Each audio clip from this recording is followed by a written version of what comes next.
So while we're thinking about trade-offs, we can ask questions like, what should your clutch size be if you're a bird? Okay, so let's look at these different bird species.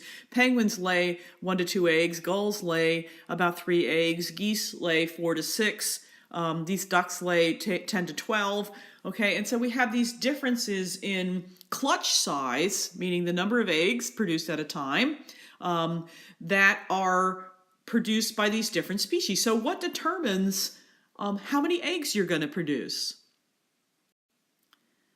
This graph shows the consequences of having a larger clutch size.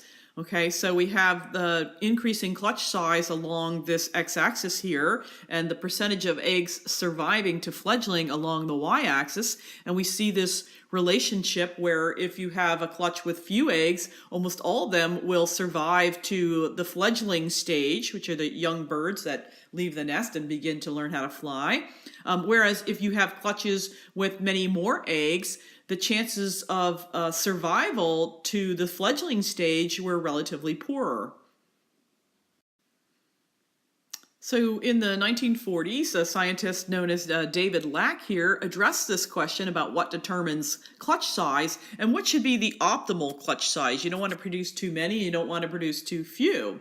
And his hypothesis is that that a bird should lay the maximum number of offspring that a parent can successfully raise. Okay, so the most productive clutch size should be the one that's most commonly seen in nature, right? So that if you manipulate clutch size by adding eggs or removing eggs, we can take a look at the survival to fledgling and test this hypothesis that the most common clutch size should be that which results in the most offspring, which makes sense, okay? And that what you see in commonly observed, okay, so if that's what they're laying, 3 to 5, that should be the ones that they can raise. So David Lack and his collaborators did some manipulative experiments where they, again, added eggs. Like they gathered up eggs from other birds' nests and added them into the nests of the experimental birds. And so they worked, here we see some work with magpies, which is this bird right here. And these guys usually lay about 7 eggs. Okay, but what they did was add enough eggs to create artificial clutches of anywhere from 9 eggs, or they took eggs away so that there'd be clutches of 5 eggs. So they had anywhere from 5 to 9 eggs. And the question is, which brood size should we expect to see the greatest number of chicks that are fledged, that survive to fledgling? Okay, and so what he found was what we might expect, that for those birds that had 5 eggs in the nest, about 2 of them survived. For 6, about average of 3. For 7, it was close to 4, like 3.5, 3.75. For 8 eggs in the nest, it was around 2 again. And then for 9, it was on average less than 1.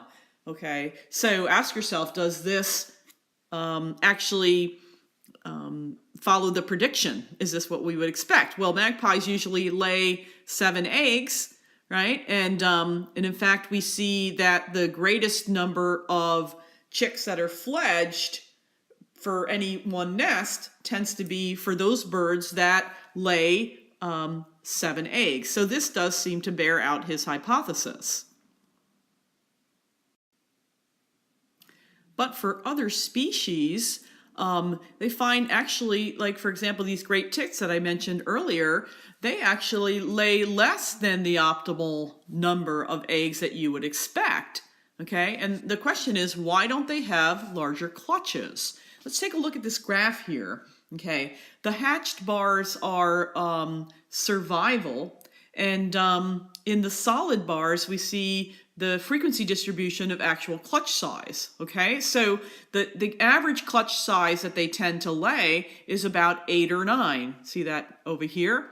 But if you artificially add eggs to the nest and look at the amount that can actually survive, those experiments would suggest that your clutch size should be closer to about 12 here, because you can actually have high rates of survival with as many as 12 eggs in the nest. Okay, so why don't they have larger clutches? That's the big question.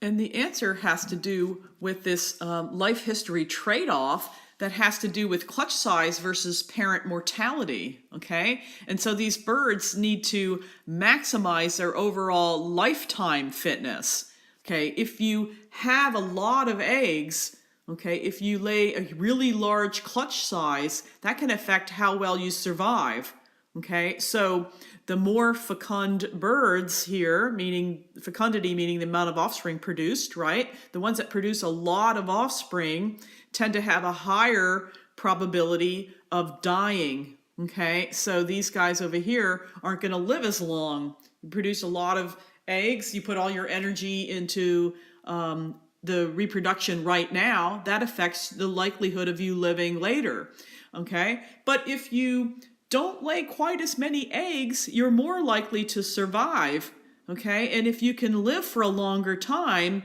and have few offspring each year, this is really the key, have few offspring each year, you can have more offspring over your total lifetime, okay? That's key right here. That's what we mean by maximizing your lifetime fitness. Few offspring each year and have more offspring over your total lifetime.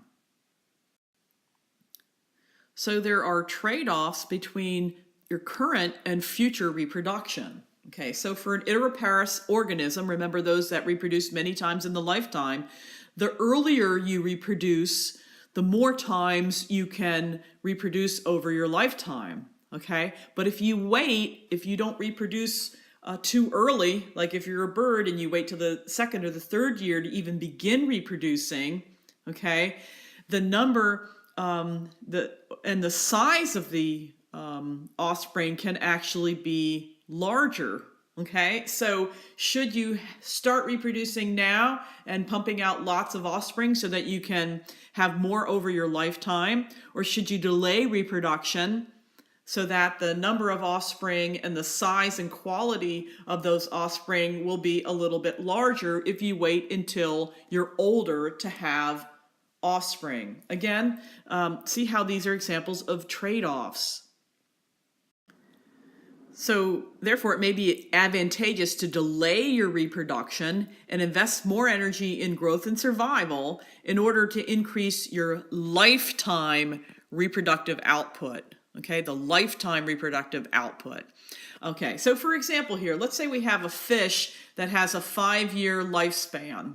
Okay, and let's say it can increase its total reproductive output by delaying maturity to sexual reproduction, right, by 1 year. So you can have fish that start reproducing right away and some that delay maturation by a year. Let's look at a comparison of what happens if you delay.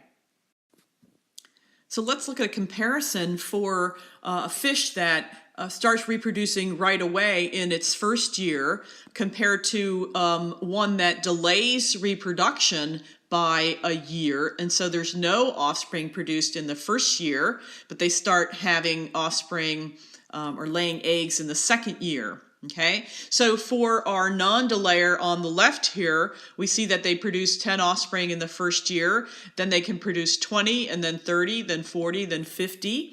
Okay, but these guys over here, or this species, or this individual rather, of our fish species that delayed reproduction by 1 year can lay 30 eggs in the second year, okay, and then 40, and then 50, and then 60. All right, so by delaying reproduction, they've maximized their total lifetime fitness, right? Lifetime fitness, because what happened here, these guys produced a total of 180 eggs, whereas the ones that didn't delay the reproduction produce only a total of 150 eggs.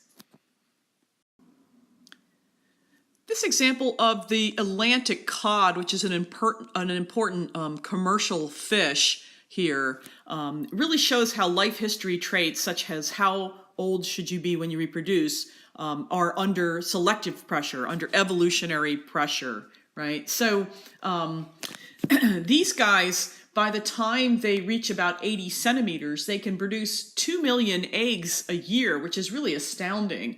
But if they wait until they grow to 120 centimeters and are really big fish, they can actually produce 15 million eggs in a year. Okay, so the size of the Atlantic cod populations were really just enormous, especially way prior to 1980 and in the early part of the century. Cod were just teeming, the oceans were just teeming with cod.